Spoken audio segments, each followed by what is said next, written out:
The older. I mean, you know, I think, and that's just because I like balance, and I think in America, I don't know what the situation is like here in Canada, but in America, the culture has decided that an entire medium of expression, comic books and animation, should be limited to only one genre, children. And that's just idiotic. That's just asinine. And I find that frustrating. Because I like mature storytelling in all sorts of formats. And I just happen to have a thing for animation. I just really like animated storytelling. But I also like sophisticated storytelling. That's why I love Miyazaki so much. So and that's why I love Brad Bird's work so much. He's the only American director who really jazzes me in animation. And I know people were complaining about The Incredibles, and the kid was getting shot at. Well, duh. He's a superhero. Something's got to be at stake, or else we don't care. You know, Luke is getting shot at in Star Wars too. How many bullets get shot in The Matrix? I mean, you know, it's like, but everyone just, oh, it's animation. So what? Get over yourself. You know, there's plenty of kids animation out there. I would much rather to have some mature storytelling. I'd rather have some mature storytelling for girls. I'm getting really tired of this sort of obsessive, especially in America. Like, how many superheroes and girls with big tits, and it's like, it just gets old. You know, it's very funny. I mean, I go to Comic-Con most every year, and there was a panel at Comic-Con about getting girls to read comic books. All the girls are going off and reading manga. How dare they? You know, they're those traitors. They're going off and, you know, reading stories about characters that are developed and have romantic relationships. Shocking. You know, I mean, it's so surprising. And it was like, you know, well, we need to get them to read good old American comics. And it's like, well, then write something that a girl wants to read, you idiot. I mean, the thing that pisses me off the most is Teen Titans. Okay, let me get this straight. You're going to put 5 or 6 teenagers in a tower alone, and 2 of them are a couple, and nothing happens. Hello? I mean, that's the thing is, you know, Starfire and Robin are supposed to be a couple. Bullshit. They don't kiss. They don't fight. They don't act affectionate. They don't get jealous. They don't do anything that a teenage couple would do. Nothing. And so it's like, well, the Teen Titans, they're like 12-year-old Titans. What the hell is this?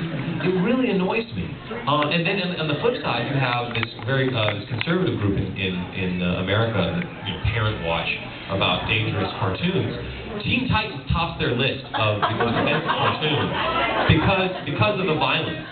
So you can go on CNN. You can look up this article where they talk about this. I can't remember, the parents. You know, so we are watching. And they did this, it's Wolf in Sheep's Clothing. That's what the report. The report is called Wolf in Sheep's Clothing, and it's about them studying animation specifically geared towards kids. So obviously the Boondocks doesn't rate because it would break all their scales. But, you know, too many N-words in the Boondocks for them. But the Teen Titans has more violence than anything else. It's like, see, this is my problem. It's violence, but it's silly violence. Like, there's no consequences. That's what I want in my storytelling. I want there to be consequences to actions. And the thing that pisses me off about, like, a G.I. Joe is there's a million bullets flying and nobody takes a hit. That is garbage. If you're going to have a character who shoots a gun, have him shoot a gun. And have it mean something. And if it's too dangerous, then I think you need to change the story slightly. It's that I don't know if you guys know the Gargoyle series. So I'm good friends with Greg Weisman, who's the creator of Gargoyles, and I know a lot of the voice actors. I'm actually going to be a guest at the Gargoyles Gathering in LA in June, and you know, and I know the writers. I'm friends with the writers on Gargoyles, and they talk about the one episode where Broadway accidentally shoots the gun and hits Elisa and almost kills her, and how, like, every gun control and every parent group and everything else was like, this episode is wonderful, this episode is great, it shows the consequences of guns, it shows how you need to be careful, it's very responsible in its storytelling. It's yanks. They take out the blood. They do, I mean, it's like, it just disappears. You'll never see it on Toon Disney. Everyone freaks out. And it's like, was it on Canada? They got rid of it. So this is this is the problem, is that people go, oh, kids are going to see gunfight. Yeah, have they turned on the news? There's this little country called Iraq where people are dying. Like, you know, it's just asinine to me. It's like, oh, we have to protect them. Good luck. They have the internet. Rather than trying to protect them, how about giving them the tools to deal with the world? How about giving them, the advantage of the stories.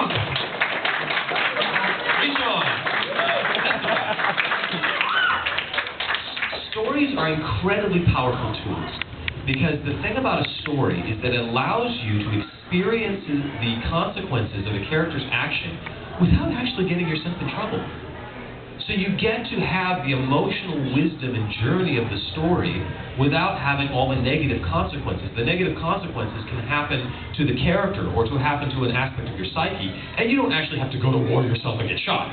You know, so that's the powerful thing about stories. So be responsible in your storytelling. Not vanilla, not Aesop's Fables, not Barney Rugg, stupidity. No. I mean, and there's, you don't show a 5-year-old kid something really scary or edgy. No. Do it age appropriate when the kid can handle what they can handle.